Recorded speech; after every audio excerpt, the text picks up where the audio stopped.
Body shot. Ooh, that hurt, didn't it? When the adrenaline starts pumping and you know what you can do with this right hand, it's hard to not do that. Here are your hosts, Derick G and AJ.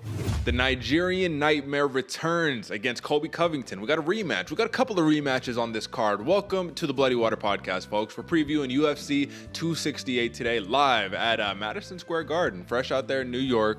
Rare thing to see in this post-COVID scene that we're at now, but I'm glad that we're returning in. Hey, we got a lot to talk about. My name is Derick G. I am your host, and checking in with me, as always, is the New Mexico native, the Santa Fe bomber himself, AJ. Man, you 104 and 101 on the year, brother. I'm 120 and 85. We gearing up. It's getting closer to December, getting closer to the new year. But hey, this is a big one right here. We got 5 main card fights that we have to pick, and hopefully, man, we get them all right. That's really the point that we try to make here. But hey, man, how are you living, brother? How excited are you for these rematches, these fights, these title fights, all that?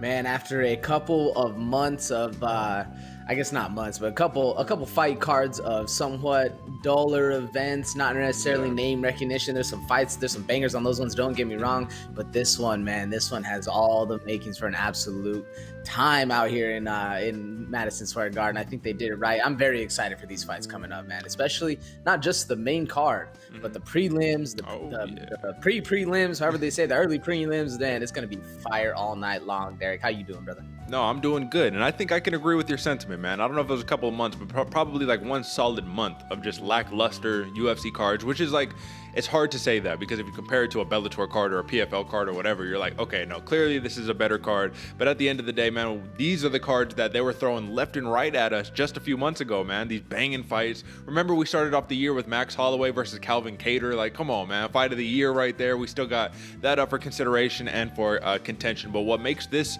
really sweet is the implications, I believe, right? Rematch for the welterweight championship, a grudge match rematch for the women's strawweight championship. But one of the biggest ones is that Justin Gaethje versus Michael Chander, because at the end of the day, Chandler surpassed Justin Gaethje for that title shot when really Gaethje probably deserved it, man. So I think there's gonna be some heat, brother. But like you said, prelims gonna be fire. We got the UFC debut of Alex Pereira, the man who beat Israel Adesanya twice in kickboxing, and he comes into the UFC and says, yeah, I'm coming to middleweight too, homie. I'm back. You know what I'm saying? I wonder if Izzy's sweating a little bit like, oh shit, bro. Nah, I'm just joking. You know, MMA is a different game, brother. But hey, man, let's talk about this poster real fast, dog. I got it in the corner. Let's bring it up. And folks, we didn't do it on air last week, the poster review, but that one rated pretty low for us. AJ, man, I'm not gonna lie to you. I'm gonna start off with my ranking, and I gotta go even worse than last week's, man. I'm going a 4 on this one, dude. These ones don't do it for me. The 3-on-3, I think when they just try to showcase too many fighters, there's not one really apparent theme. It's dark, it's grungy. I feel like I've seen this a million times before. I'm going for it, brother. Tell me what you seeing and what are you scoring it?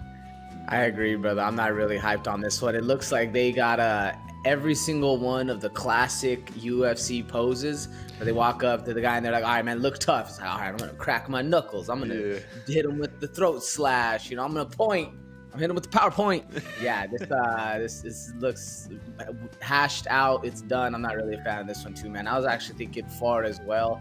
Pretty rough. Looks like just it's a rinse, wash, repeat. Yeah. I hate to see those for the poster reviews. You hate to see them for the poster reviews on the big time cards, really is what does it for me. It's like, how do we have some random fight night cards that are way better than these big time events? But hey, that's neither here nor there, folks. Let me pull this off of the screen. And I like what you said. You said hit him with the PowerPoint one time right there, man. But hey, AJ, we got some really, really dope prelims and some sleepers that we need to get into next. But before we do that, folks, I just want to give a heads up. I'm going to single myself out for a second. Folks, drop a like, subscribe. We just hit 231 subscribers on YouTube as of the recording of this episode. So I don't know if you remember me talking last week. I think we had just hit 220, 225, something like that. Slowly but surely, we're growing, we're boosting up that algorithm, and it's all thanks to you guys, man. So we appreciate it as always, but I gotta give you the weekly reminder to hit up our website, bloodywaterpodcast.com, and from there you can find just about everything. But if you're not too inclined on being on your mobile website and all that, hit us up on Instagram at Bloody Water Podcast, on Twitter at Bloody Water Pod, or just roll over to the YouTube, type in Free Thinkers Club on YouTube or Bloody Water Podcast. Either one will get you there. Free Thinkers Club is the channel name. Bloody Water Podcast is, of course, the name of our program. All right, man, that's enough infomercials, commercials, the whole 9, AJ. Let's get into some motherfucking sleepers, brother. Let's go. It's time for some fight night. If you ain't paying attention, you're gonna sleep on me and I'm gonna wake you up. All right, brother. So let's start off with your sleeper, my man, and it's because this is actually some worthwhile news is on your sleeper. Out of all of the prelims we could have picked, out of the UFC debut of Alex Pereira, out of Alexa Kamaru versus John Allen, Melsik Bagdasaryan, man, the young killer in the game right now, fighting Bruno Souza. Out of all of those ones, you ended up picking something different. You picked Gian Villante versus Chris Barnett, man. Huggy Bear, not Biggie Boy. What is he? Beast Boy, there we go. And he actually, Mike Davis, they both share the same nickname right there. So you can't have multiple nicknames overlapping with all that. But what's important here is you got some swinging, banging 265ers right here. And Gian Villante has announced that this will be his last MMA fight against Chris Barnett, which is pretty noteworthy news. But let's talk about the sleeper, my man. Villante is 17-13. He's a veteran. Used to be a 205er once upon a time. Chiseled, nice. And then Barnett, man, 21-7, 0-1 in his UFC tenure, man. Let's talk about it, brother. What do you see in this one? What stands out to you? Why did you pick this sleeper out of all of the ones that you could have picked?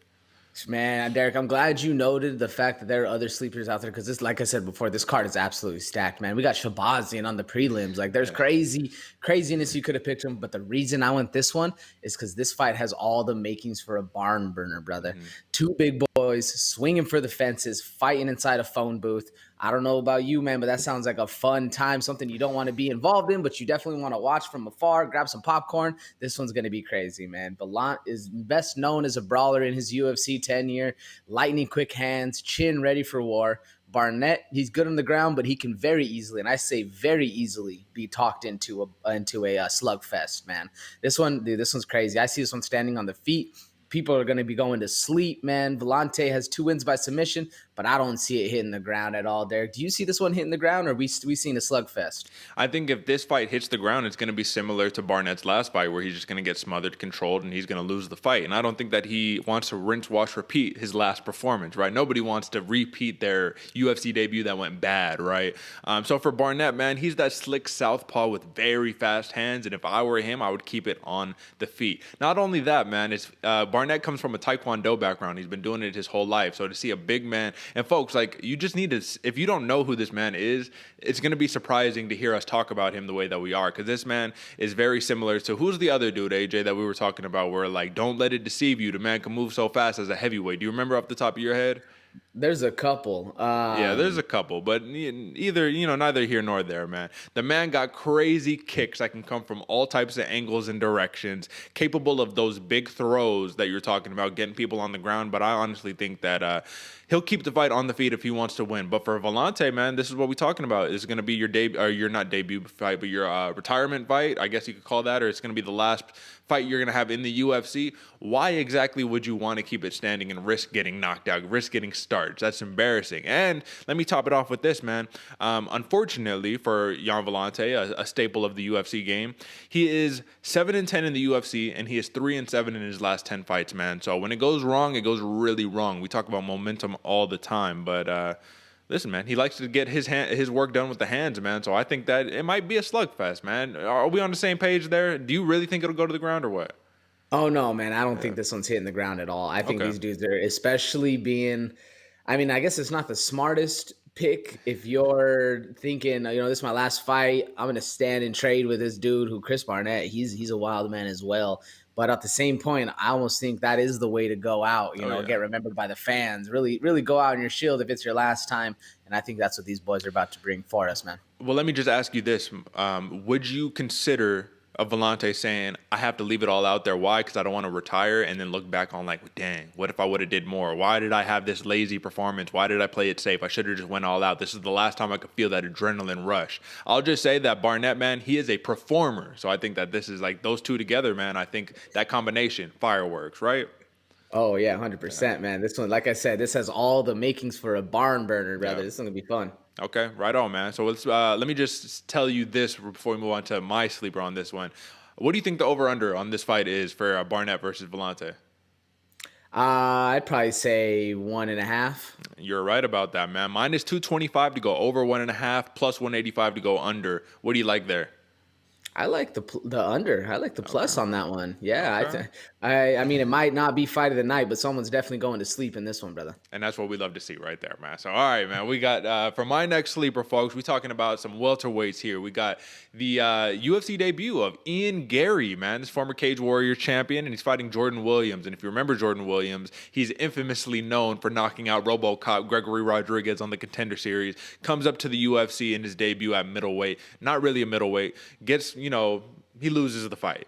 Drops down to welterweight. He's losing. He's very streaky. He hasn't had the greatest run in the UFC, but he's a very talented fighter. So it's a shame when you see people not getting the results that they probably deserve to have. But at the end of the day, they didn't perform as well as they could on that night. So with this fight right here, AJ, Ian Garry, he secured the vacant Cage Warriors welterweight championship in his last one against Jack Grant. Jack Grant is a submission specialist. He is a man who is very dangerous on all aspects of the fight. And this was back in June 26th of this year. So what's interesting to me here, AJ, is that Ian Garry is coming up to be that footsteps of the Hamzats, of the Conor McGregors, of the I'm talking to you the whole fight, brother. You know what I'm saying? He had said at one point in the fight, because Jack Grant, he was getting pushed up against the cage, and he was like, come on, dude, let's fight. And he was all like, what are you fucking talking about? I've been fighting all day. I haven't been hit with shit. Like, come on, bro. Like, when he's just talking back and forth, like cracking on him while he's beating his ass at the same time,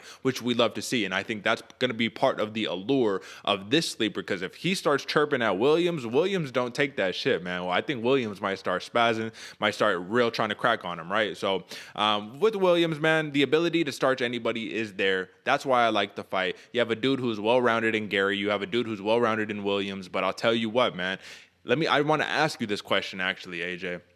If we've seen Jordan Williams on any given night be able to knock out very high-level opponents, be able to win against very high-level opponents, but also lose to people who maybe aren't as high-level, would you not argue that he is always going to be considered a dangerous opponent regardless of who is put in front of him? Sometimes we consider it as fighting up to your competition and fighting down to the level of competition. So would you be concerned just slightly if you were an Ian Garry? Would you not be taking Jordan Williams lightly if you were him? What do you think?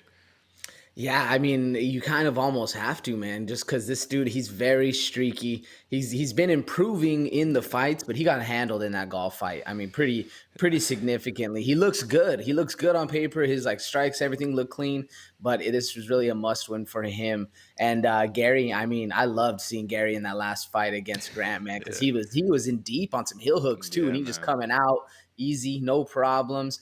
I think if you're Garry coming into this fight, you're feeling like the top dog. You're feeling like the UFC's feeding you a snack right here. Almost kind of the same way for Williams, because he's thinking, this is a must win. UFC's doing me a favor coming in with this guy on the debut.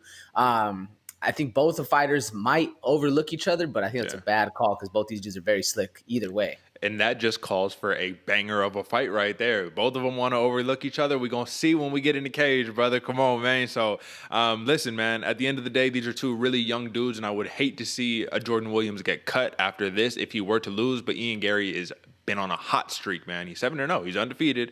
He can knock you out. He could submit you. It doesn't matter. He has 4 knockouts, 1 submission, 2 decisions. And like you said in that last fight, man, there was a million submission attempts that it was like just that much, deeper, and it would have been done. But Jack Grant is a very tough cat, man. So those are the 2 primary sleepers that we have for you guys. But once again, man, don't forget about all the other banger fights, man. Al Iaquinta, man, the Raging Realtor. He's back, and he's fighting Bobby King Green. And if you remember the voice, hey, don't sleep on me because we're going to wake you up. That's Bobby King Green. Phil Hawes versus Chris Curtis. Shabazian versus Imavov. What else we got? Ode Osborne. He's back on the card, man. So that's the point, man. We got a lot of really, really good fights, man. Tune in. Watch the prelims, because if you don't watch the prelims, the next the next generation of fighters that are going to be on the main card, you're not going to know who the hell they are. So watch the prelims, folks. All right, AJ. Let's hit a little bit of main card recap, my man. Here's to another main card breakdown, courtesy of your hosts, Derick G and AJ. Okay, so I want to ask you this, my man, because this is, let me actually change this up real fast, folks. So we have a slight breaking news change that I will actually change on the air right now as we are getting ready to do this. So let me do this. Bow. Okay.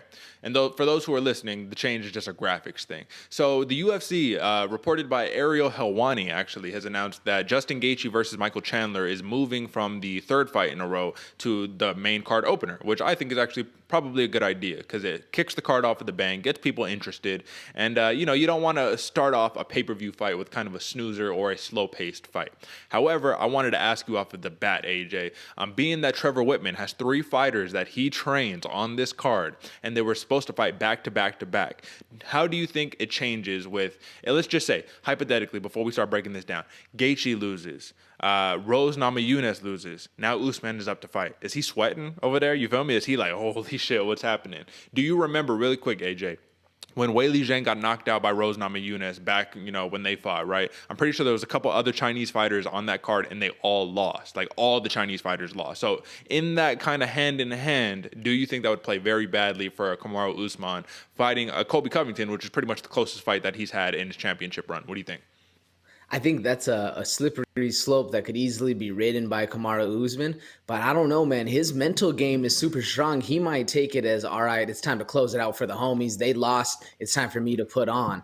Because he very much is so a team-oriented guy. I was watching his pre-fight presser talking about that in his last fight against Masvidal number 2, Rose was on that card as well, but they felt incomplete because Justin Gaethje wasn't there fighting. Now that the whole team's here scrapping, they feel like a bigger, more cohesive unit. If the team starts dropping the first and the second, it's going to be a rough road. I think mentally, we'll be able to see the mental of the champ. We'll be able to see how that goes. I think he's mentally tough enough to handle it. But what do you think? No, I'd agree with you, man. I think that it's not the biggest deal in the world, but it's something interesting to think about just because they're all in the same team. Locker room vibes, right? You go back in the locker room, head hanging low. You just don't want that energy. But let's talk about this one, though. Justin Gaethje, man, a man who trains with Kamaru Usman very regularly, arguably one of the best pound-for-pound fighters in the UFC right now, is fighting a Michael Chander. And it's interesting, AJ, because the odds on this are minus 190 for Gaethje, plus 160 for Michael Chander. What about Chandler's last fight against Charles Oliveira, against Doe Bronx, spoke volumes that they could say, oh, if you fight Justin Gaethje, it's probably going to be a pretty close fight? Because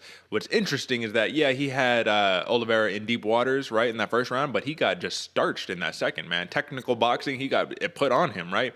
Gaethje's not the most technical boxer, but he's a volume guy. He'll mix it up to the head, to the calves, to the body. He'll throw reckless abandon, and I just don't know, man. I think that the odds should be a little more favored in terms of having it heavy for Justin Gaethje. Sorry about the stumbles on that one. What do you think, brother? Yeah, I'm not sure if it was the last fight of Michael Chandler's that did it, or if it's the fact that these guys both, when you look at them on paper, they're basically similar. Both wrestlers, very heavy wrestlers. I'm pretty sure they're both not national champs, but D1. The all-American wrestlers. They've been doing it a long time. Very technical, good striking, can mix it up highs and lows, whether it's leg kicks to the head. I think really the only biggest difference with them is one is a little bit more of a brawler, while the other one's a little bit more technique heavy. And one you think of as, a strict, style wrestler that's good with his hands, where the other one you think of as an absolute savage just in there brawling, and that's Justin Gaethje. But if you look at it on paper, and I think that's what the odd makers are doing here, they're saying, oh, these guys have pretty similar accolades going all the way up, not only from the regional scene and, Cage Warriors and whatnot, Bellator, but actually all the way back up to previously in college and, their collegiate acumens and whatnot. I don't know. It could be that.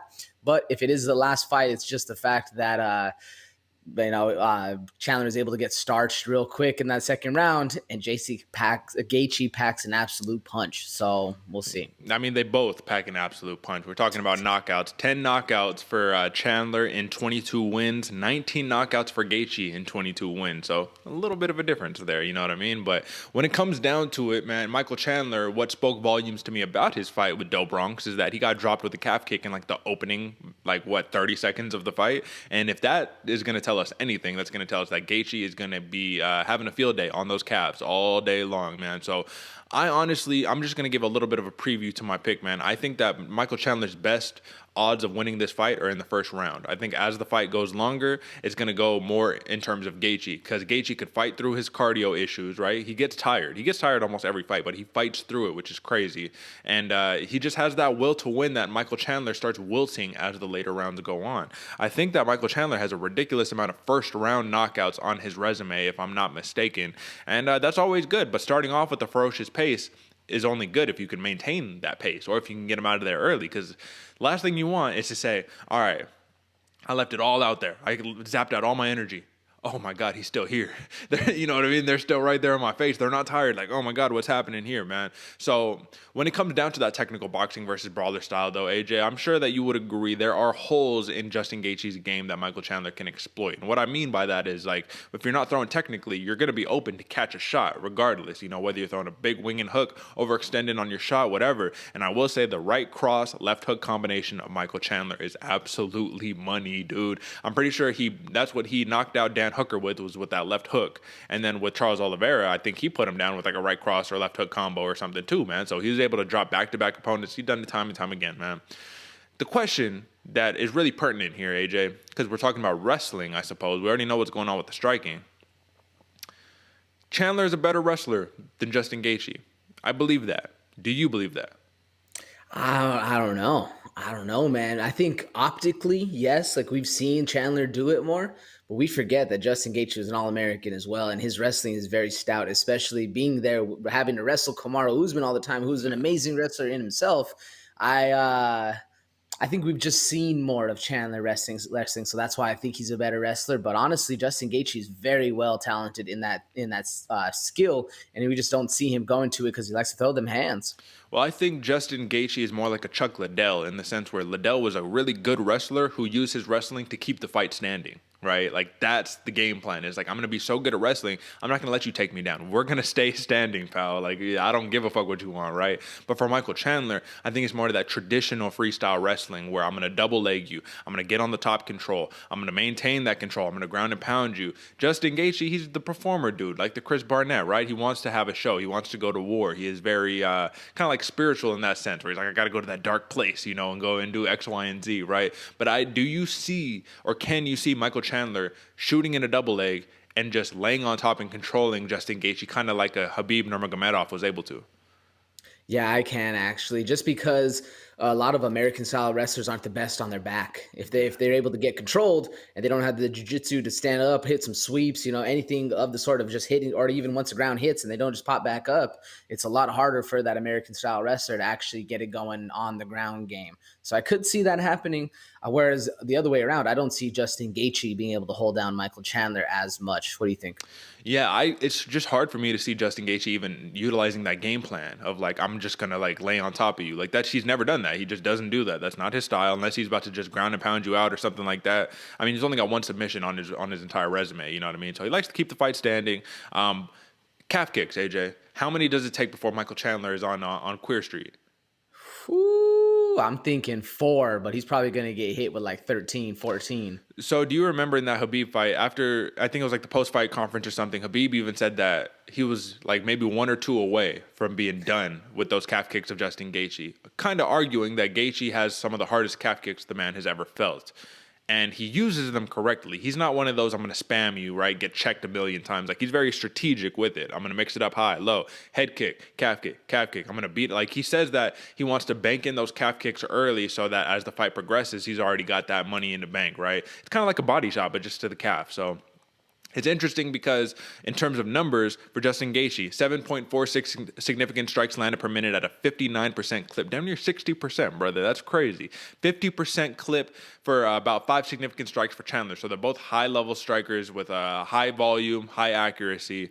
The biggest thing here is takedown defense. 69% for Gaethje, 71% for Chandler. Man, I just want to put that out there. I don't even want to talk about what those numbers mean. I just want to put that out there and say, do what you will with the information, folks. But at the end of the day, I find it very hard to see this fight being one of those slow snoozer fights. So let's talk about the outcome, AJ. 4-1 is Justin Gaethje in his last 5. 3-2 is Michael Chandler. 2 title fights in those 5 fights for Chandler. Only 1 for Gaethje. Who do you got, brother? You said you were struggling with it in the beginning, going back and forth. Now's the time. Who do you have? Man, I've been back and forth on this decision. I think I've deleted and rewrote probably 6-7 times already. Man, this one, to me, where it comes down to is which Justin Gaethje shows up. Do we see Mr. Highlight, or do we see the guy who said he wants to be champion? Because there's 2 different styles of fighters, man. If Gaethje is just going to come out there and absolutely throw everything but the kitchen sink, well, he might get caught. Or he stays the technical route, the Trevor Whitman route, and he's able to put it on Michael Chandler and just absolutely dominates him from the jump. It's going to be interesting to see, as well as Michael Chandler. This dude is crazy gas power, or crazy power, gas tank all well, for that first round, and then he really starts to peter out. Yeah. But it's a crazy pressure right off the jump, and yeah, man, this makes me nervous because Uncle Chael went Chandler, and it's always a curse, and I'm going Chandler as well. I'm sticking with what I had written down at the moment. I'm going Chandler, and I'm actually going Chandler by decision. I think both these guys are going to get wilted out and kind of drag each other into that deep water. I just don't see Michael Chandler knocking Justin Gaethje out, nor do I see a submission coming, so I went with decision on this one. We'll see if it bites me in the ass, but I think it's going to be a good fight either way. What about you, Derick? It's going to be a great fight, man. But I'm going to have to go Gaethje on this one, man. I think that if you take away that Khabib fight, if you look at what he's done in his last 5, the man has been damn near unstoppable, right? Knocks out James Vick in the first round. Knocks out Edson Barbosa in the first round. Knocks out Cowboy Cerrone in the first round. TKOs Tony Ferguson. I think that's very difficult to do. I think that at the end of the day, man, Justin Gaethje is putting respect back on his name. Justin Gaethje, I think that he respects Michael Chandler as an opponent. I truly do believe that, but I think that he feels that he's been overlooked and that Michael Chandler is the shiny new toy, and Justin Gaethje is like, y'all forgot about me. Y'all must have forgot. I mean, shout out Roy Jones Jr., man. So I think he's going to put on a show. I think he's going to be fighting with a vengeance. I think he's going to be fighting to prove a point.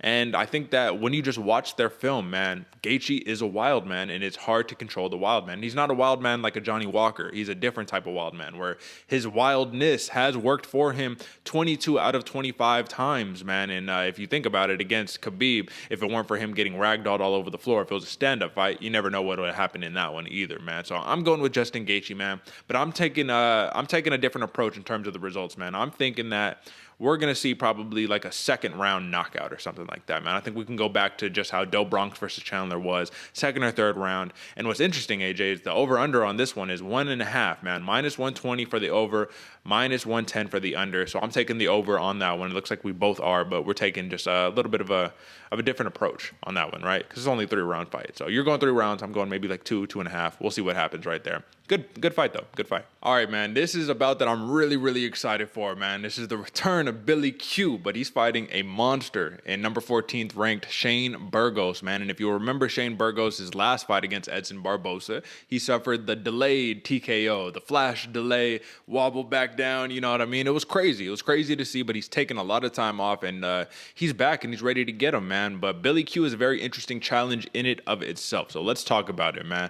Minus 200 is Shane Burgos. Plus 170 is Billy Q, who's coming off a domination win, a TKO round 3 win against Mowgli Benitez, one of the best kickboxers in the game. What do you think about this line, AJ? Do you think minus 200 is a little too high for Burgos?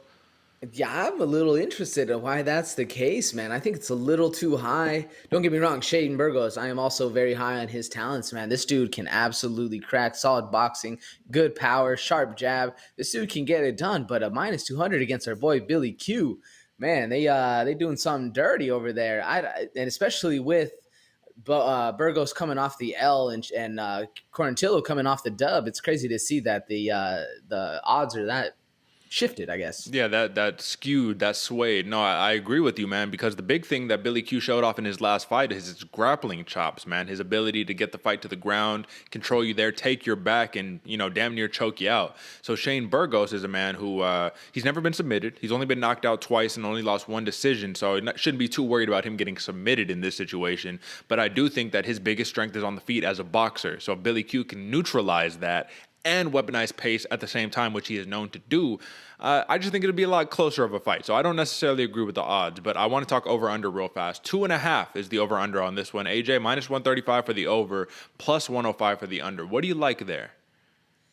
Probably the over on that one, Derick. I definitely think I think this one could end early. I don't necessarily see it though, to be honest. I see this one really grinding it out. Billy Q maintaining that pressure, dragging it into deep waters, and Shane Burgos. If Burgos has his night though, this one will be a short one. But personally, myself, I see this one going the distance. What about you? Well, I think that Billy Q is a war of attrition type fighter. Shane Burgos is kind of that same style, except it just takes him a little bit longer. He puts nice combinations together, but he's never really been that I'm just one punch KO type dude, right?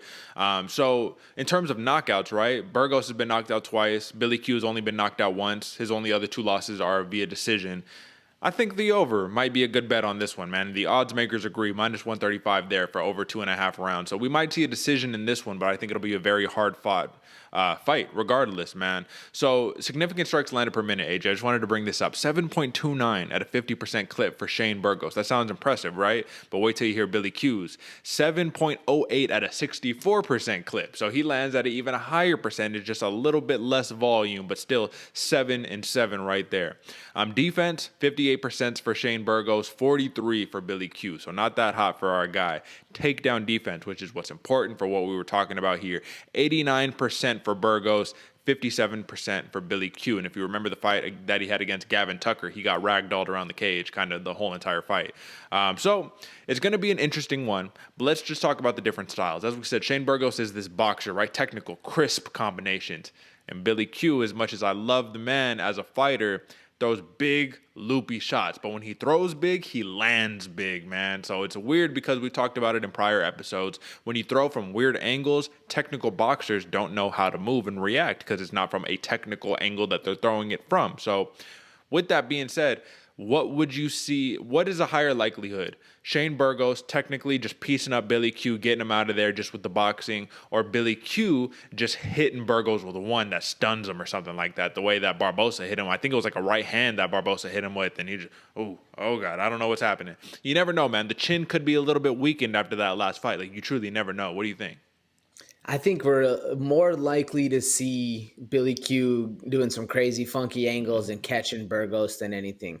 Yeah. I just don't see Billy Q getting put on the boxing on the feet. He's really slick out there. Yeah. If anything, he's going to get kind of traded in the ground. But he showed that his on the ground game style is a lot better than it. He's been improving so much more in these last recent fights.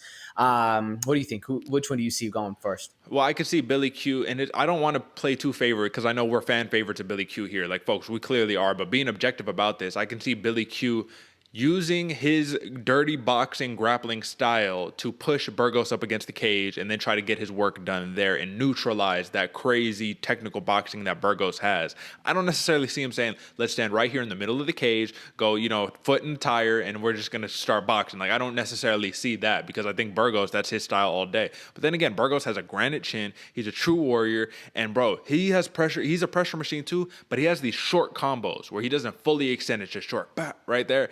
Oh my God, it's powerful. It's pressure. It's power. It's the entire nine.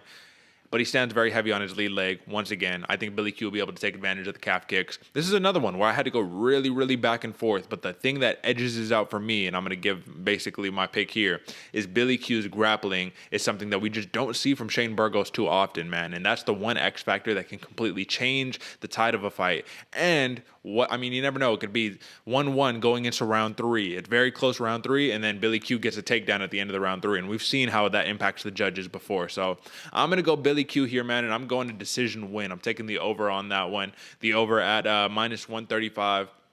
I think Shane Burgos is so talented, man, but Billy Q has been rising. He's a prospect, but he's fast rising, and I think that the man has the intensity and the mindset to be able to make this happen. Shane Burgos needs this win after the position that he was in his last fight. I mean, you go from fighting Edson Barbosa to potentially getting knocked out of the top 15 with the loss to Billy Q. So give me your pick. What do you think about all that, AJ?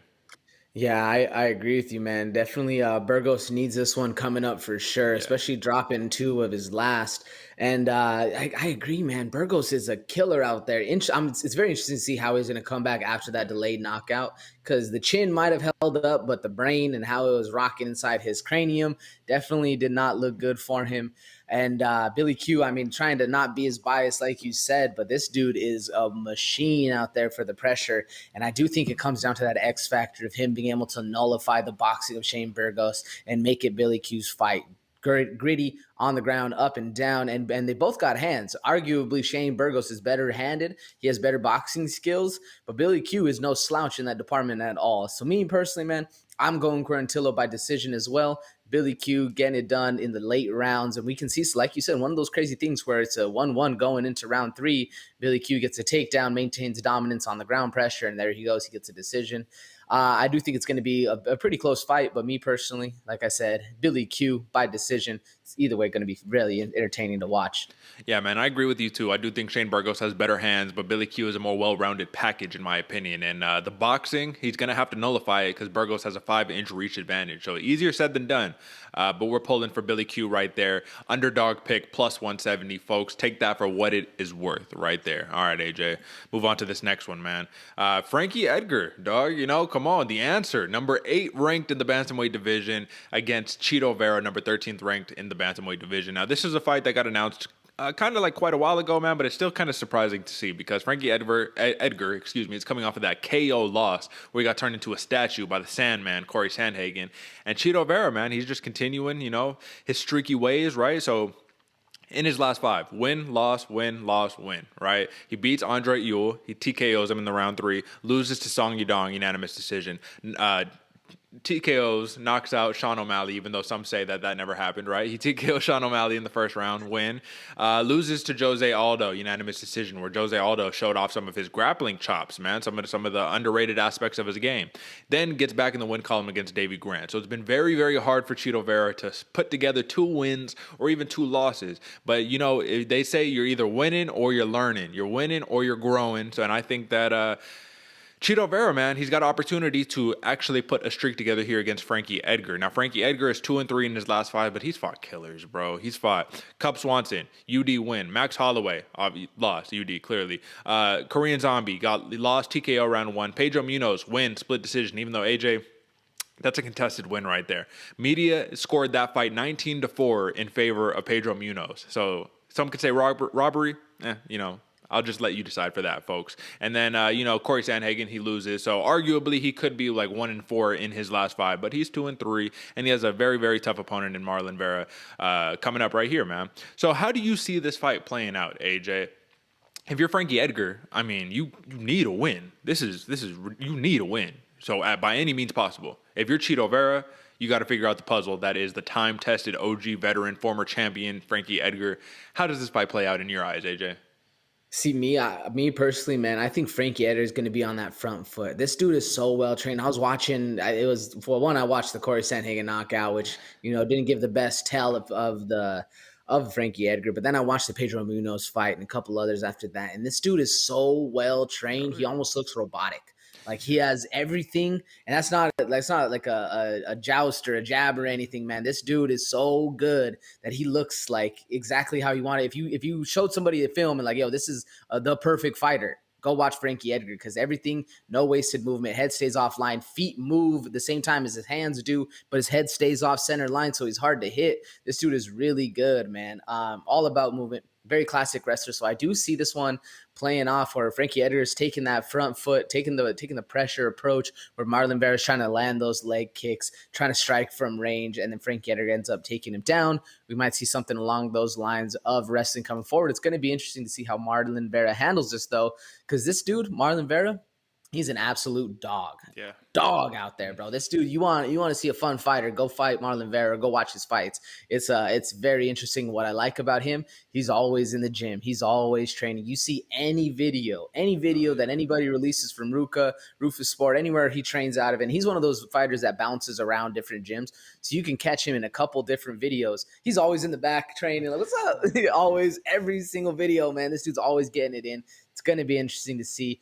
Derick, my question to you is, who's more of a dog in this fight? Who do you give that edge to in this one? Bro, that's so tough because if people don't know about the historic career of Frankie Edgar and you just think about his last 5, you would easily say Chito Vera, man. But Frankie Edgar, man, there's no quit in that man. Quit does not exist in Frankie Edgar. But that's the thing. It's same exact situation for Chito Vera.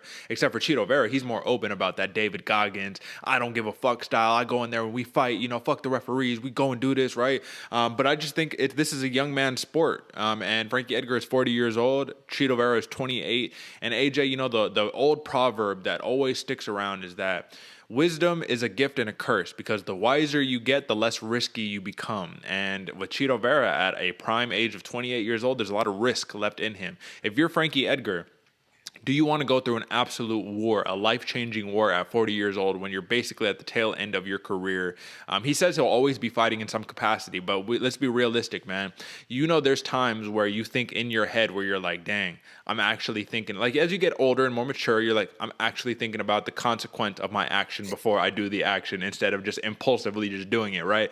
I think that's where Frankie Edgar is at in his career right now. And, listen, that's okay because that's just the name of the game, man. Father Time is undefeated. So to answer your question, at this stage in their career, I got to go Cheeto. If we're talking about in their entirety, overall, you got to give it up to Frankie Edgar, man. Come on, this dude has been doing it for so long. This dude is 24-9-1 in the UFC, or 24-9-1 in MMA, 18-9-1 in the UFC. What are we talking about here? But AJ, this is the question that I have for you here, my man. Chito Vera is notoriously a slow starter at times, right? That first round could go Frankie Edgar. Then come 2 and 3, we're like, oh shit, he's turning it back on. Because that's what happened in the David Grant fight, right? It was all David Grant in that first round. It was looking bad for Cheeto, and then he turned it up. And then it was game over for Grant at that point. Do you think that Chito Vera is going to try to start quick on this one, or he's going to take his time and feel Frankie Edgar out? Because Frankie Edgar, he's nonstop movement, man. Lateral movement all day long. Very touch-and-go style. And I agree, he has to evade those calf kicks if he wants to win. So what do you think about that? I think Chito Vera maintains the way that got him to the dance, man. I think you have to feel out Frankie Edgar that first round. You go in full pressure. This dude can catch you with something. He doesn't look that like intimidating of a striker. You know, he doesn't have the massive muscles or all the hit list of people KO round ones, but he can catch you. And he, like I said before, man, this dude is very well trained. He sees a hole in your game and you're stepping in, he'll use your momentum against you. I think Chito Vera for this one maintains that calmness, maintains that first round of just filling each other out, and then really picks it up. Although that's a questionable strategy in some eyes, man. A lot of people say don't throw away those rounds because those are the ones, they all count. Each, they're all weighed the same. Yeah, it's going to be interesting to see how he does it, but I think he maintains that slow pace, to be honest. What about you? Okay, no, I agree with you. I think that's just part of his style, man. You just got to feel it out. Then we're going to turn it up a little bit. I think Jason Perillo is his coach out of Black House MMA. I'm not sure, but I think he is. When it comes down to takedowns, man, Frankie Edgar, 2.3 takedowns at a 31% clip on average per fight. 69% takedown defense for Chito Vera. We've seen Chito Vera has a very strong top game off of his back. It's just a little bit different, right? You don't really want to be sitting there controlled off of his back. He lost his fight to Jose Aldo that way. Do you see Frankie Edgar taking that approach? Yeah, I do. I think that's the best work for Frankie Edgar is getting this fight to the ground, getting Chito on his back, maintaining that top pressure, and working for a ground and pound finish. I don't necessarily see a submission coming this way. Do you? I mean, no, I don't. I don't think so. I mean, if we're looking at it, right, Frankie Edgar has 14 submission wins in his career. He's never been submitted. Chito Vera has 8 submission wins in his career. He's never been submitted. Nah, I don't really see that in the cards, brother. It would be interesting if that did happen, but I don't know who would submit who because both of these dudes are so well versed, man, and so these dudes are so technical in that streak right there. AJ, I just want to point out because we're talking about if Frankie Edgar's game plan is to take Marlon Vera down. Frankie Edgar has secured 2 takedowns in his last 5 fights, so he's been very boxing heavy over these last 5 fights. Maybe that's why he hasn't had that much success. Maybe he needs to go back to his roots. But either way, man, that upright stance of Marlon Vera does leave him susceptible to getting taken down and to body shots, body kicks. But his roundhouse kicks, man, those are night enders, bro. So for Marlon Vera, man, I think he has a very good chance of winning this fight. -165, I think, is an appropriate wagering odd to place for Chito Vera. But I think Frankie Edgar, this is do or die for him, and he's going to come ready to go. I really believe that. So who are you picking and why, AJ? Yeah, I agree, Derek. Those odds are pretty well in line with what I was imagining they were going to be. And me personally, dude, I think fun fights all night long. And you were talking about the kicks of Marlon Vera, but what I like most and what I think is the sneakiest aspect of his game is he has this beautiful step-in vertical elbow. Yup, you already know, man. That step-in vertical elbow right up the front, bro. This dude, and you catch a wrestler coming in, shooting for that. He's dipping his head while you're coming upwards with that elbow. Yeah, it's going to be interesting. Almost like a knee, but you don't give up the legs. Whereas where you throw a knee up the middle, they can still grab on. You might catch them with that knee, but they can still grab on and take you down. The elbow doesn't present that same deficiency. But me personally, man, I see this one going the distance as well. I'm going Marlon Vera on this one. I think it's going to be a dogfight from round 1 to round 3, testing the waters in that first one, making that first round a chess match, and then rounds 2 and 3 are a dog fight. And I'm going this one with Vera, man. What about you? I'd have to agree with you on that one. I like Chito Vera here. I just think that he's younger. He's more spry. I think he's going to want it just a little bit more. They're both going to want it really bad, but Chito Vera is at the stage where he wants to fight for a title, man. And he's been that perennial, not really top 15, but then like kind of top 15, and now he's at number 13. This is arguably some of the best work he's done in his entire career, even though he's so streaky.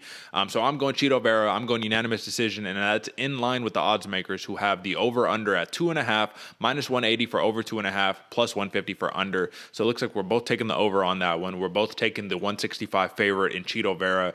All love to Frankie Edgar, man. He's a spectacular staple of the UFC game, but this is a young man's sport, like I said earlier, man, and I think that Chito Vera takes this one. So before we move on, folks, drop a like, subscribe, all the good stuff, man. Tell your friends if you're interested in the program, if you're interested in wagering, if you're interested in main card breakdowns, the entire 9. We do this every single week in and week out. Like I said, 230 subscribers right now. We appreciate you guys. Let's keep it moving. You know what I'm saying?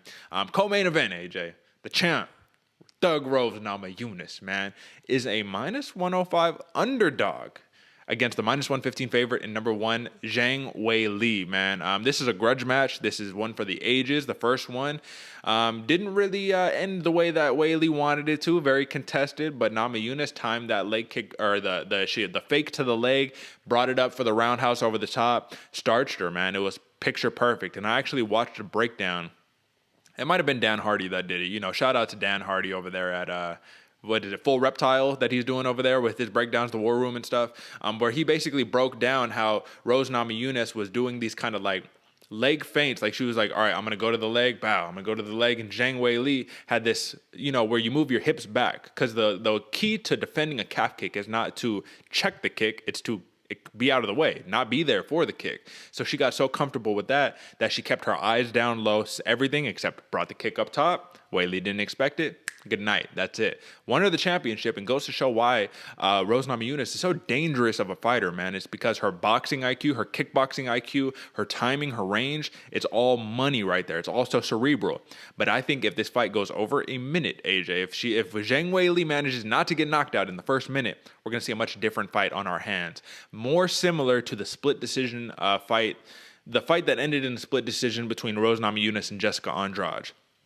I think we're going to see something a little closer to that, more akin to that. So let's start off with just the odds, AJ. Are you surprised? Rose Namajunas actually opened up the week, and these are still opening odds, but even before these opening odds, like the beginning opening odds, Rose Namajunas was the favorite. Zhang Weili was a plus underdog.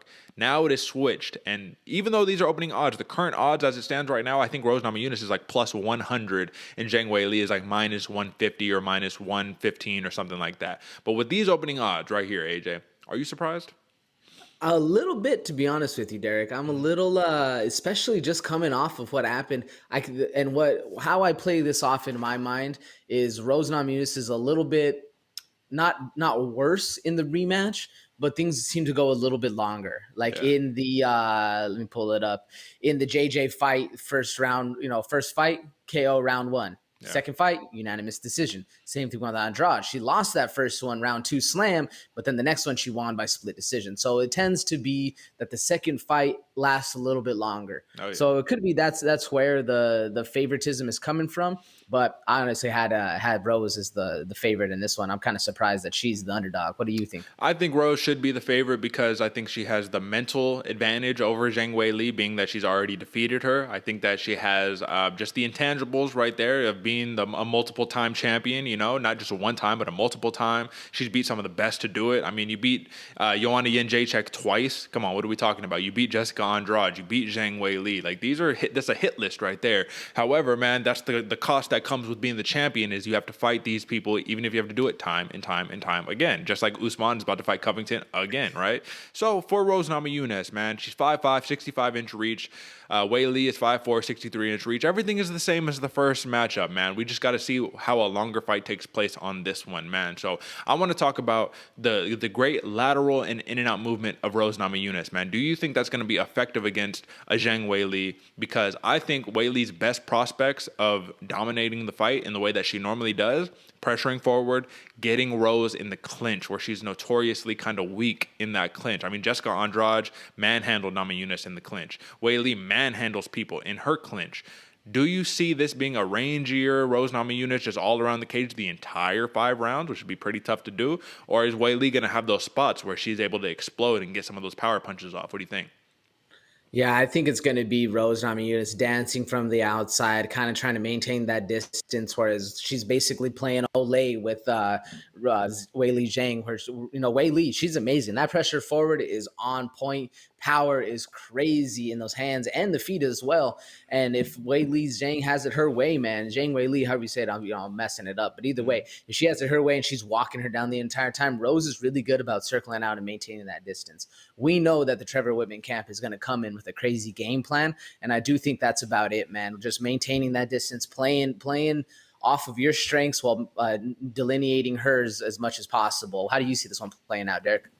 Well, I think it's going to be tough, man, because I think that, like I said before, it's going to be closer to the Andrade Namajunas fight where Weili is going to have much more success than obviously she did in that first fight, which wasn't really even a fight, right? I think that if you even look at the first fight, man, Weili was much more active. If you had to score that round before the knockout, Weili would have won the round because she had just landed a bunch of leg kicks on her, you know what I mean? Like, she came out, she was pressuring forward. But I just felt like she was a little too relaxed in that fight, which sounds weird because you want to be relaxed, but she felt a little too relaxed, right? So I don't know, man. I think that Namajunas, she cuts off the cage very, very well, but Weili, I think she's just physically a stronger person, which is going to play into this one. I think a lot of people are going to say, I love the story, Thug Rose, we're going to pick Rose again, and I love Thug Rose as a champion, but I think Weili, like, don't get me wrong, she's nonstop training. That's all she does. She's going in there with the intensity. She looks like she's kind of learning and not taking the Deontay Wilder approach, because even though on one hand in the beginning she was like, nah, Rose needs to prove that she beat me. She didn't really beat me, da-da-da-da-da. She did. She beat you. It is what it is. But now she's saying that loss to Rose Namajunas was a blessing in disguise. Why? Or she said like a treasure. It's really what she said, right? Why? Because she switched her training camp. Now she's not training in China anymore. Now she's training at Fight Ready in Arizona with Triple C, Henry Cejudo in that camp, right? So I don't know if you knew that, AJ. But yeah, she switched it up. She's been in America for this camp, more acclimated. I think that's going to play a big difference here. And that granite chin, aside from getting knocked out in her last fight, man. I mean, listen, dude. Look at her record. 21-2, 5-1 in the UFC. 10 knockouts, 7 submissions, 4 decisions. Only been knocked out once, and that was by Rose Namajunas. No submissions. Only lost 1 decision, bro. What are we talking about here, man? How can this fight play out for Rose Namajunas? Like, I know she loves to skirt on the outside and do all that stuff, but she's not fighting a JJ here. She's fighting a power puncher like Andrade, who was able to walk her down numerous times and have her in trouble numerous times, even though she was able to pull off the win. That's the same situation here. So how do we have so much confidence in a Rose Namajunas just skirting around the cage for 5 rounds? What do you think? I think she just needs to hurt Weili Zhang, get that respect, because the mental aspect of that, going on top, only losing 1 fight, or one fight previously to the previous Rose fight. Now it's 2, going back and actually thinking like, this, I changed camps, I'm going forward, I'm changing up everything. This is a whole new fighter. And then bam, you get tagged. And you're like, oh shit, maybe it wasn't. And that kind of respect starts to come into play, and maintaining, just game plan sort of versus game plan on this one. I find it very interesting that Weili Zhang went to go down with Triple C. I think that's a great call. Yeah. Or do you think she's going to be wrestling for as far as this one? I don't really know. I mean, it'd be interesting to see, but either way, I think that Rose Namajunas, why I'm so high on her is just the cerebral aspect of that. She's the top girl, she's the top dog of this entire fight. That paired with Trevor Whitman's ideas of how he's able to fix fights in the middle of fights, to see the holes that are being presented. If Namajunas is able to play, like I said, that matador of Weili Zhang's coming in, steps off to the side, bing, bing, couple hits, and then maintain that distance, step out, I think she'll be able to at least earn the respect of Weili Zhang and see at least a different style coming out of her. And whether that's reverting back to where she was or something different, if it's the wrestling, we'll see what's coming. What do you think there? I'm not sure if I could see Zhang Weili wrestling in this one, man, but I think the clinch, I think that's where it's going to be at right there, because you don't really want any part of Rose Namajunas when it comes to the grappling, man. Her jiu-jitsu is so slick. Like, you really don't want those problems, but I could see her trying to get some ground and pound in, you know what I mean, working her that way. I just think AJ, and like, listen, no disrespect here, man. I just think that Zhang Weili, we've seen it time and time again. We can't let one loss redefine an entire person's career, right? She's not like Andrade in the sense where she's throwing one big shot chasing you like she's just one shot power puncher. When she's throwing power punches, she's throwing combos, man. She's throwing her left hook, right cross is dangerous as hell, and she'll throw a body kick on top of it, then mix it up with the roundhouse, then go to the calf. And like, she mixes it up so well. She's such a great martial artist that I think that this is just going to be this is like a fight of the night right here, man. This is going to be a banger back and forth. So clearly, folks, if you're listening, if you're watching, you can see how me and AJ we're so back and forth, because we really, I mean, come on, man. This is a rematch for a reason. Like, this is a great a fight between both of these fighters. Yes, the first fight was definitive, but we didn't get to see a full-on fight. So let's see it. 5 rounds. Who is the best? If Rose does it, man, unquestionably, undoubtedly, she's arguably one of the best women's strawweights of all time, right? Beating this caliber of opponents, you know. So let's talk about it, man. Who wins this fight, AJ? How do they get it done? Rose Namajunas or Zhang Weili? Are we here and still or and new? What are we talking about? Man, this is another fight that I've been going back and forth on like crazy, man. Because I don't know, for all the fans out there, complete honesty, I'm a huge Thug Rose fan, man. Probably my favorite female fighter out there. It would almost be blasphemous of me to vote against her, but Weili Zhang, man, she's very dangerous, and coming back, trying to get one back, having that motivation going forward is quite a big deal. This one's a hard one, man, but for me personally, I'm going crazy, man. I'm going Namajunas, and I'm going KO round 2. I do think it's going to last a little bit longer than previously, but I think Rose is on top of her game. I think that mental aspect of the game she puts forward is leaps and bounds above, and we're going to be seeing something crazy going forward. Whereas Zhang Weili, you know, I don't really know. We'll see. But this one, like I said, very back and forth for me. Personally, though, I'm going Namajunas KO round 2. What about you, Derick? I got to rock with Zhang Weili here, man. Look at it. You all right? We get the phone drop. All right. No worries, man. I'm going Zhang Weili here, man. AJ, I don't know if you remember. The last time that these two fought, you picked for Weili and I picked for Namajunas. I was the crazy one. And somehow, some way, I got the dub.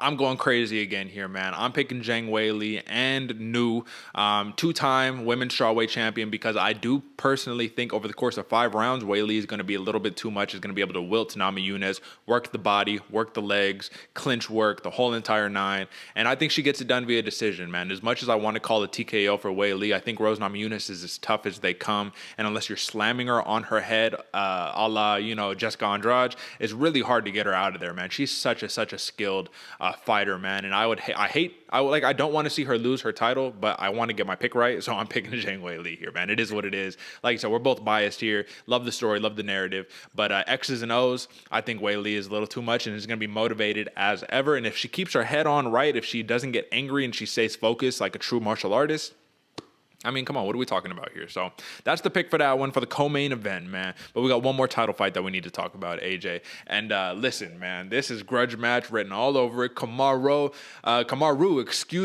the Nigerian nightmare Usman is a minus 300 favorite with a plus 240 comeback for number 1 ranked Colby Chaos Covington, man. AJ, gimmicks aside, Trump stuff aside, MAGA hat aside, Colby Covington is one of the best welterweights in the UFC. Obviously, he has the number 1 next to his name, but I'm talking about just the way that he has handled his career. 16-2, 11-2 in the UFC, 4 knockouts, 4 submissions, 8 decisions. He has gone 4-1 in his last 5. He TKO'd Tyron Woodley. Doesn't look as good now where Tyron's at, losing to Jake Paul and all that, right? But UD win against Robbie Lawler, UD against Rafael Dos Anjos, UD against Damian Maia. His only loss in that 5-fight span has been to Kamaru Usman, where he got a fractured jaw in the 5th round of that fight. The dude has dismantled just about everybody in his path. What do you think, man, about this matchup here? Do you think that Usman, this is just going to be easy work? We know how great the man is. He has proved time and time again on his 18-fight win streak that it doesn't matter who you put in front of him, man. He's dismantling you. But this was the closest fight. So what do you think about this fight? Is this going to be an easy one for Usman? Do you think this is going to be another barn burner?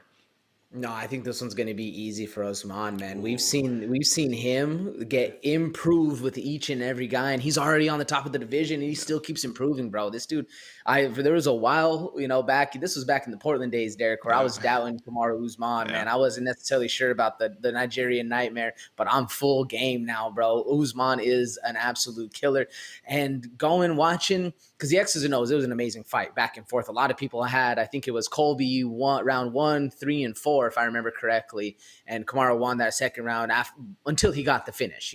Once he got that finish, game over, obviously. But Colby's a very, very game fighter, but very much a decision fighter where Usman packs that punch, bro. Yeah. And it's the wrestling, I think, is going to nullify each other again. We're going to see a standing up barn burner of a scrap right off the jump. But I think this one's going to end early, Derek. I don't see this one going to the ground or going the distance. Excuse me. What about you? Well, it's interesting because I don't know if this one is going to be the kickboxing fight that it was last time. I'm interested to see if Colby says, okay, I lost the kickboxing fight last time. Let's wrestle. You know what I mean? But then pride is on the line because both of these dudes say they're the best wrestlers in the UFC. So it's like, all right, well, let's find out. You know what I mean? Personal opinion, who do you think has the wrestling advantage here? They're literally the two best wrestlers in the division, but who do you think has the advantage in terms of being able to take somebody down? Kamaru Usman has never been taken down in the UFC. So what you think? Yeah, I think it has to go to Usman on that one again, man. The chops that Usman possesses, like you said, never been taken down, and I don't necessarily see Colby Covington doing that either. And they used to train together, so they know each other. They know, the back and forth, the banter, all the stuff is there, so they know who's. And you know this when you walk into a gym and you start scrapping, you know who the top dog is in there. You can all rank each other, 1 through 5, like, oh yeah, I could easily kick his ass. He's pretty good over there. There's different ways going, and I think Kamaru is just the top dog in everything for this fight coming forward. Don't get me wrong though, Colby is a very close second. Yeah, I'm with you here, man. I think the real game changer in this matchup is that in the last fight, Usman didn't have the jab that he now currently possesses, man. That Trevor Whitman jab has been something else, brother. And I will say, in his fight against Masvidal, right, the second one, what I loved about it is that he was in there, jab, right? And then he was doing these fakes to the takedown, right? So he's getting you thinking. Now you're sitting there like, oh, fuck, because I know if I get taken down, I'm not getting up for the rest of the round. So, I got to keep this fight on the feet. Now you drop your hands a little bit. Next thing you know, big right cross over the top. Got knocked out Masvidal style with spit flying out the whole 9. Poster, brother. Yeah, chin touching the shoulder. Like, come on, man. So I think with that being said, it's going to be interesting. But Colby Covington is such a good wrestler. I mean, it's different levels. Masvidal, Covington in terms of wrestling defense and all of that, right? So he might not be as concerned. He might not bite as hard on those takedowns. You know what I mean? All those little feints right there. But have you noticed, AJ? And I don't even want to make anything of that. This is really just nitpicking here because of how great Kamaru Usman is. But he kind of follows John Jones in the big, strong dude with the skinniest calves I've ever seen in my life. Body type. That build, that archetype. Do you think Colby Covington is going to try to attack some calf kicks or something, man? What do you see there? I think it'd make a good idea, man. Yeah. Especially, it's something that we haven't really seen Colby come out and be that calf kicker. Yeah. He's maintaining pressure. His wrestle style, or really, really much a touch and go, piece you up on the feet, get you down to the ground. If he starts kicking some calves, it's something we haven't seen, and it really takes that eye line off. If you're able to shift that eye line from, up here in the head, chest area to now you're worried about I gotta get my feet out of the way. Yeah, it's an interesting fold that's part of the game, and that's what Colby was talking about, that he changed camps, has a lot new folds in the archetype or in the tool belt. And it's going to be interesting to see what he does. Although I don't see it, man. I think there's from all the smoke that Colby's been blowing for how many years, I just don't necessarily see it. What about you? I don't know, man. I wouldn't count him out. I think it's clearly number 1 and number 2. Usman number 1, Colby number 2. I think it's clear, it's defined, and just because you're not number 1 is okay. You're still a very dangerous man. So I would not discount the man whatsoever. There is that psychological thing, though, right, where Usman's like, I already knocked you out, bro. Would you want the smoke again? All right, come get it. You know what I'm saying? Interesting stat. Colby Covington has the most takedowns in the welterweight division actively right now with 61.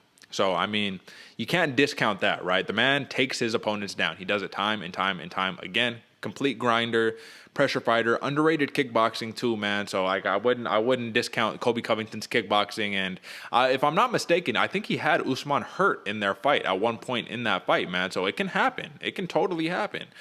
But, AJ, man, I mean, Usman has been undeniable. He truly has been. And after the fight against, so let's look at the last 5. Unanimous decision win against Tyron Woodley to win the championship, right? All right, cool. You got the belt. It is what it is. Knocks out Colby Covington for the first defense. UD win against Jorge Masvidal, right? People thought that was boring and whack, whatever. Knocks out Gilbert Burns, right? That was the crazy barn burn. But he was hurt in that fight too, right? And then knocks out Jorge Masvidal. So if you look at it, he's really only Colby Covington, Jorge Masvidal, and Gilbert Burns have really been the only title defenses, man. So though those are kind of top of the heap fighters, it's not the entire top of the heap at 170 pounds. So there's still questions that need to be answered by Kamaru Usman, but he's talking now, AJ, about, oh yeah, I want to go box Canelo Alvarez to make this money and do all this good stuff, which is like totally cool. But this to me signals a little bit of I've already cleaned out the division. I'm not really that hungry anymore. And that's the attitude you cannot have when you're the champion.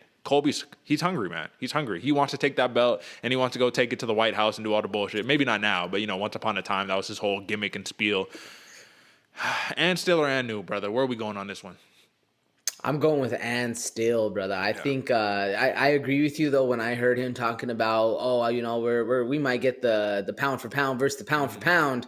I was like, damn, this dude's overlooking Colby. He doesn't seem as hungry. Where Colby has something to prove. Yeah. So don't get me wrong. Don't discount Colby in this fight at all. And I think the shtick has started to calm down a little bit. We're not necessarily seeing the MAGA warrior that we were of Colby Covington. He's coming out.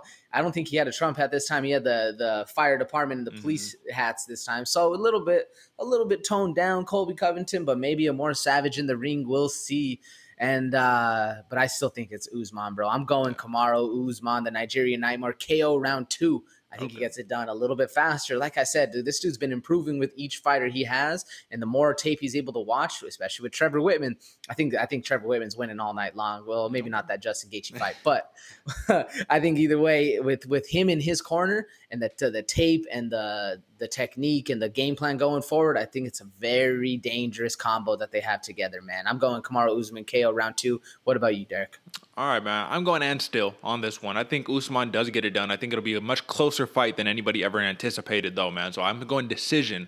Kamaru Usman, back and forth, man. If you remember correctly, man, I think that Colby had it was like a situation where it was like a fake nut shot or an eye poke or something, something that didn't really happen, where Usman was able to recover a little bit. Even though Colby was putting on some pressure, he was starting to gain momentum and whatnot. So things like that kind of make fights weird and whatnot. So I do think we're going to see back and forth. We could see a 2-2 going into the 5th, man, or, something close to that, man. But I think and still, Kamaru Usman, his jab is so good. His boxing is good, even though he does throw wild sometimes. You know what I mean? We even saw that against Masvidal, where he's throwing these crazy looping shots. I just don't know that wrestling is the X factor here. I want to see if they're going to wrestle, man. We got the 2 best wrestlers wrestle. I want to see it, man. The people want to see it, man. But I'm going and still Kamaru Usman decision. And then the over-under on this one, AJ, is 3.5. Minus 145 for the over, plus 115 for the under. So it looks like you're taking the under, huh? I'm taking the under on this one, brother. I think he gets it done. Okay, right on. It's going to be definitive. If he does, man, truly, it's going to be hard to argue against him in the pound-for-pound rankings. But I'm taking the over on this one, minus 145, folks. So minus 300 in Usman, minus 145 for the over. Should be a fun night, man. That caps off all of our title fights here on the main card of UFC 268. So last piece of business, AJ, we got to hit the fight of the night, brother. And there's a lot to choose from this time around, my man. So there's one that's clear if it goes the distance. We already know what it's going to be, and that's Chandler versus Gaethje. But if we're not picking that one, my man, who are you going with for fight of the night? Man, if I'm not going one of the 3 that you think are going to be the crazy fights, the title fights for the Justin Gaethje, I'm going the one that's right after the Justin Gaethje fight. And I'm going Shane Burgos versus Billy Q. Okay. I think it's going to be a scrap. I think that one's going to be a barn burner. And in fact, there's a lot on the prelims you could go with as well, but I think this one's going to be that long distance scrap, drowning in deep waters. What about you, Derick? Well, I'm going to the prelims, my man, because there's one that I think most people probably forgot about, and you shouldn't, because this has fight of the night written all over it, and that's Ragin' Al Iaquinta versus Bobby King Green, baby. I think that's going to be fight of the night. This is a throwback. They were supposed to fight some time ago, pullouts, injuries, all that stuff happens. Ian Garry hasn't fought in a long time, and you know, when he comes in the ring, he brings it, man. And Bobby Green, he got some of the best boxing that we've seen in the UFC today, so I'm going that one, man. Should be a very, very fun fight, man. So we'll leave that where it's at, my man, and we can move on to the end show, big dog. So hey, listen, this was a great episode, my man. We had number 93, almost at 95, almost at 100, man. That's almost 100 episodes right here. Picks, recap, the whole 9, weekly. You dig, folks. So hit the little subscribe button if you're watching, right? I'm pointing at it. Hit that subscribe button. It doesn't take too much effort or work or any of that. Rate us 5 stars on Apple Podcasts or wherever you get your podcasts at. And just tell a friend, man. Tell a friend, because we do this week in and week out. We here. We ready, man. We warriors. Just like that, you know, people got their training camps and whatnot, man. We got to do every single week new training camp for the next fight that's coming up, man. So you dig, brother. AJ, man, you got any last words for the people before we get out of here? Yeah, man, like you said, Derick, almost 100 episodes in, and both of us are over 500 on our picks. You know where to turn in to get the best info out here, man. They got people on ESPN doing picks. They got other people that ain't even close to this. Come over here for the real information. What we've been doing deep dives for almost a year, a little longer than a year now. I don't even know how long it is, but almost 100 episodes, man. We got it in. And like Derick said at the beginning of this episode, we appreciate all the fans. We appreciate all the likes, the comments, the subscriptions. I was just looking the other day, or I was looking actually this way on my way back from work. One of the our 60-second breakdown got like 100 plus, 150 plus views on it.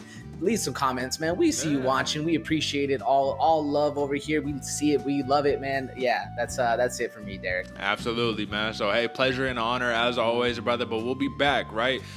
Mondays and Fridays, 8 a.m. every single week. Noon on Mondays and Fridays, the short clips drop if you're interested in just a little segment right there. But hey, man, we'll do it again. Hopefully, we'll hear some and stills or some and news, man. I don't know. It depends on what side you're on, but you know what side we're on over here.